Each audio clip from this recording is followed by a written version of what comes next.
Hello and Ready? welcome to episode number something. I don't even know what it is. Let me look. Let me look. What is it? JustChillin.com. Hey, go to Google justchillin.com for it. everything you might need. It's episode number 60 of Just Chillin'. It's a special episode. It's a special episode with a theme. Um, and for that theme, I brought in a very special guest who I'll mention in just a second. But first, I'll talk about the theme. The theme is Best Picture nominees for this year's Oscars. Do I watch the Oscars? No, I don't. But do Madison and I like to watch the Best Picture nominees each year? Yeah. Why? I don't know. Because it makes us feel more something. I don't know, cultured, like we're expanding our horizons, watching movies we wouldn't have normally seen. But I don't know. But to help me talk about that is somebody I consider a very good friend, fellow crafter. He's on the wrong coast, but we won't hold that against him. Ed Bossart from the Scruffies. Hey, How's it going? someone's on the wrong coast. No, West Coast, Tahoe's best beautiful, coast. man. I'm pretty jealous of Tahoe. Not gonna lie. If you weren't in Maine, I feel like I would give you more like gruff, like, but Maine's pretty cool. I'm a fan. Yeah, yeah, Maine's awesome. But It's laid back, not a lot of people. Slower than the rest. It's not like New York City where everything's so fast. it's But very yeah, thanks for green having and me, man. lively. Yeah, man. I Yes. put the call. I know I talked about it like I kind of got the idea. I mean, I've had the idea for a while, but it's always like you got like they make the announcements for who the best picture nominees are, and then it's like, oh shit, I got to watch like 10 movies. Maybe I've seen one or two. And so then it's like I really don't want to talk about it with myself. That's boring. And Madison has zero interest in being anywhere close to a microphone. So it's like, all right, can I con one of my friends into at least watching a couple? Um, Maybe we get like the ones that they at least know. But luckily, you've gone like the extra mile, and I think you've currently seen a half a movie more than I have off the list, and so that's in a crazy short amount of time. So Yeah. kudos to you. Uh, when you pitched it to me, I was like, this sounds cool. I should culture myself. I should watch these things. 'Cause other years, like past years, Oscars would happen and be like, fuck, I should probably see one of those movies or whatever. Like, see the one that won. And then, like, months later, I'll end up seeing it and be like, oh, I should have seen it sooner or something. But this makes me like get cultured, see it, and be like, see what they're seeing and why it was nominated, or what I think is why it was nominated. Well, and then you get to be disappointed when they announce the winners and like, because I feel like I'm that every year. I'm like that makes zero sense. I don't understand because I'm not a film person. Like maybe I'm like I like movies, I like films, but I don't consider myself of someone who's taken a film class and can speak Yeah. intelligently about it. Um, Yeah, me neither. it's it's mostly vibes. You know, Yeah. it's Yeah. vibes and that looks pretty, and then trying to bolt extra feelings on top of it.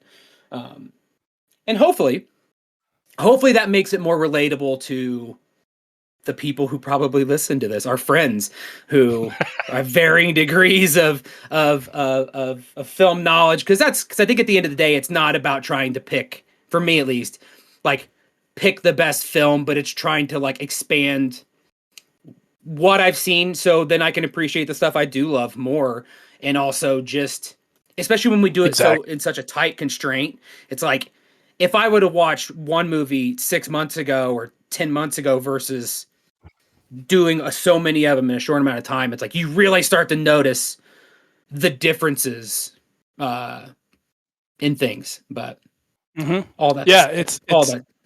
it's at least I sit in a bubble of like I only want to watch sci-fi and fantasy, so I'm gonna watch Tron and Star Wars and Same, but like same. this Because I, this this expands our horizons, like you were saying. So because I mean, I'll be honest, it's not something we always get to that tail end of that list or some of these movies, and I'm like, I really do not want to watch this. and like one of them specifically that we'll talk about in a minute is one that I like. We watched it last night, and it was one of those ones where I'm like, because I don't really, she will not read anything about him ahead of time, and I'll roughly know unless it's been in like big pop culture, like I'm not like digging into the details or looking at reviews ahead of time. But just from what I did know about this movie, I'm like, I am not looking forward to this. And it was just like it was a surprise. I'll leave it at that for now. We can discuss it more in a second. But I'm going to preface this because you said that one, two, three, four, five of the movies I watched without really knowing what it was about. I like maybe had a slight inkling, but not really knowing what it was about. And I really like doing that now that I've done it. And it reminds me of when I saw The Matrix because I had no idea yeah, what it was about when I went to theater, and it blew my mind. And it does help. I like it. I yeah, don't know. it's sometimes it's impossible. Like for like F1, like I wonder what F1's about. It's like that's not Yeah, what Frankenstein. What's I'm that talking. about? Yeah, Yeah, what could it possibly be? But like beyond that, like there's some of these where I'd never even heard of them beforehand, or, yeah. but with that, like I'll go through the list because I'm trying to keep it as spoiler free as long as I can to try to Let's just maybe name them entice all people to. first, and Yeah. then go through each So one. Yeah. so there's 10 nominees this year. That number fluctuates depending on the year, depending on how many Netflix gets in. But so usually it's somewhere between like 8 and 12. This nice middle ground this year. We have Begonia, we have F1, Frankenstein, Hamnet, Marty Supreme, One Battle After Another, The Secret Agent, Sentimental Value, Sinners, and Train Dreams. Those are in alphabetical order. I just now realized that. Um, yeah, so there's 10 of them. Nice. And I think most of them are available right now, except for so like I have not seen Marty Supreme or The Secret Agent. I think Marty Supreme becomes available digitally next week, so hopefully we'll be able to finish that. And Secret Agent is just almost 3 hours long, so I haven't. That's it's just we haven't gotten around to it yet. So we're not going to discuss all of them today.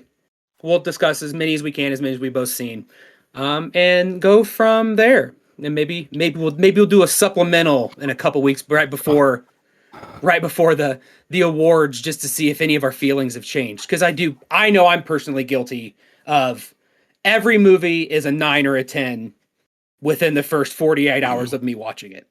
It's like I really It's enjoyed just that. like That was fantastic. it's just like Rise of Skywalker, right? I'm just kidding. Ooh, that's a good segue because I know you talked about what you had thoughts. So Yeah. let's lead with what your thoughts were on the Rise of Skywalker. I'm So curious. I listened to your last episode. Great episode, by the way. And Thank you. uh, Rise of Skywalker was a contention of mine in my head because what I like value my first opinions after I see the movie. Because after The Force Awakens, sorry for people that love that movie, I was not impressed. I was like, this feels like A New Hope. Like I was just when they did the trench run near the end, I was like, fuck this. Yeah. But I still like it. Obviously, it's Star Wars. Yeah. Last Jedi, I loved.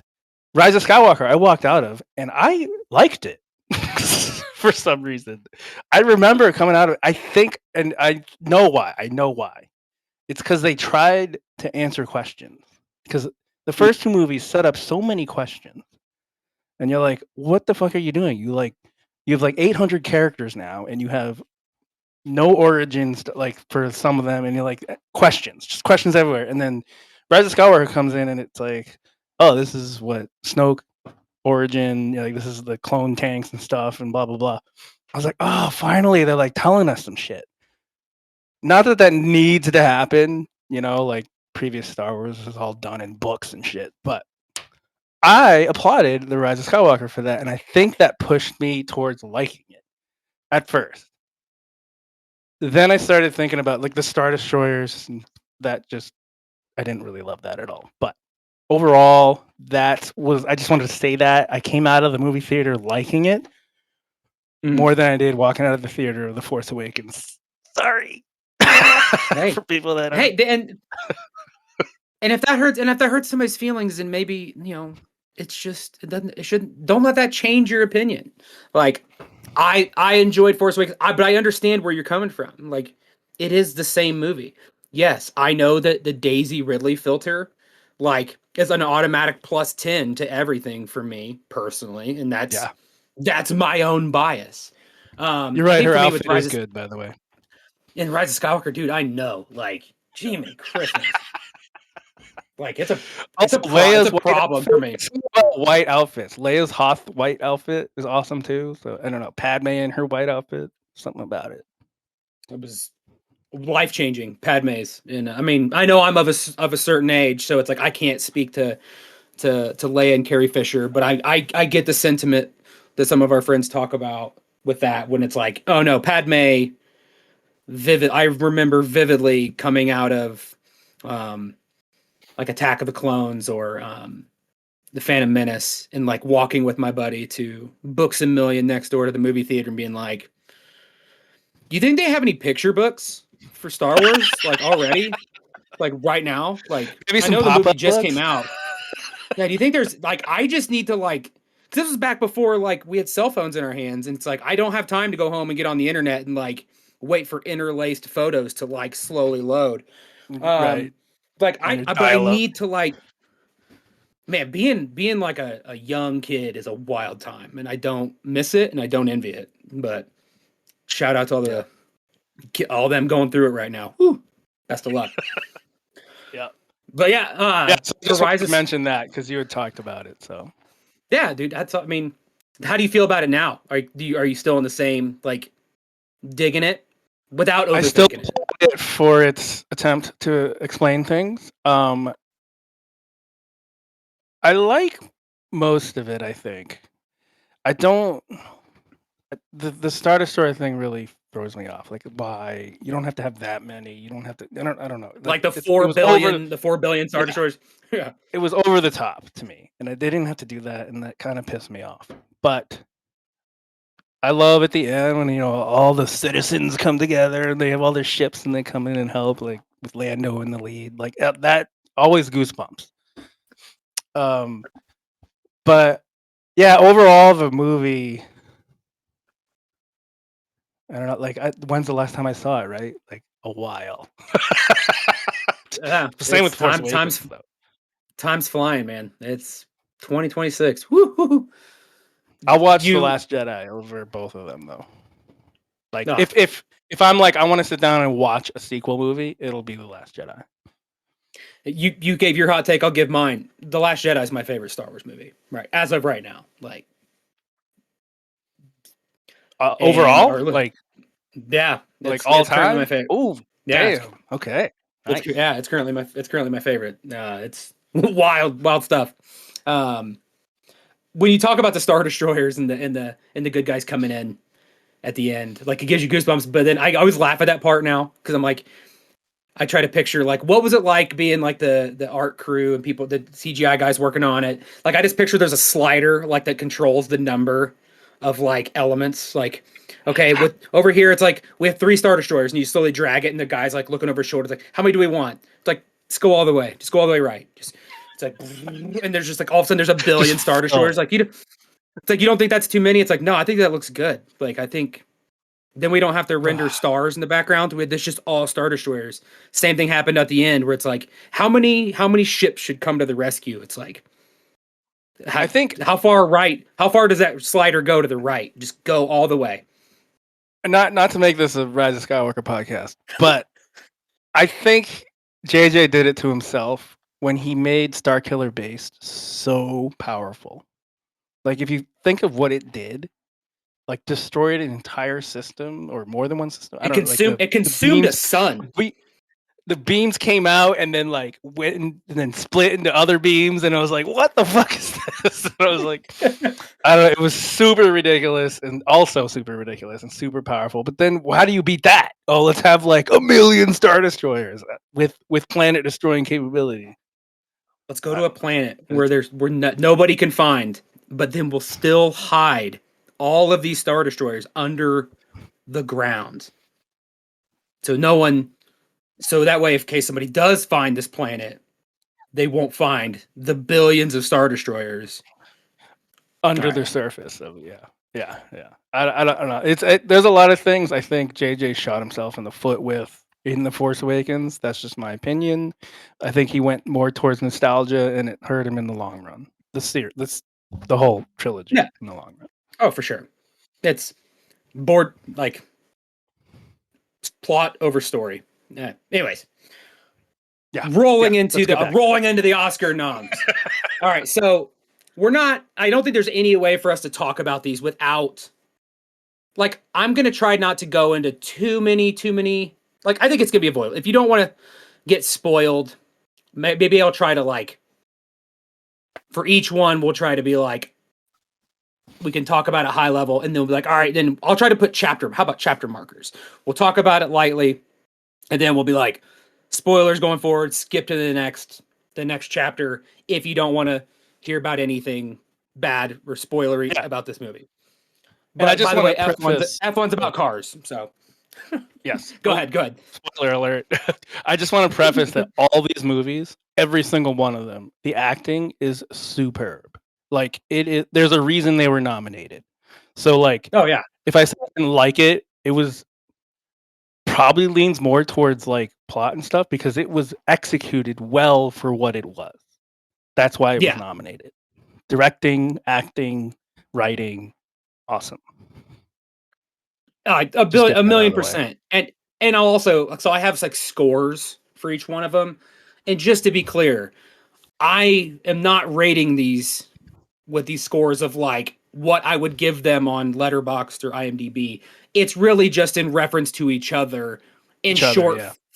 in a short time frame, and like did I enjoy it, and I also have like would I recommend our friends to watch it? Like, is it one you need to go watch like before the Oscars? So some of them may sound critical, but it's really they are all phenomenal movies so far that I've seen. Like, do I have nitpicks? Yeah. Do I have things that I wish I would see differently? Of course. But if I didn't, what would we talk about? So Exactly. can't go through all and be like, well, this was 10 out of 10. Great. Next one. 10 10 out of out of 10. 10.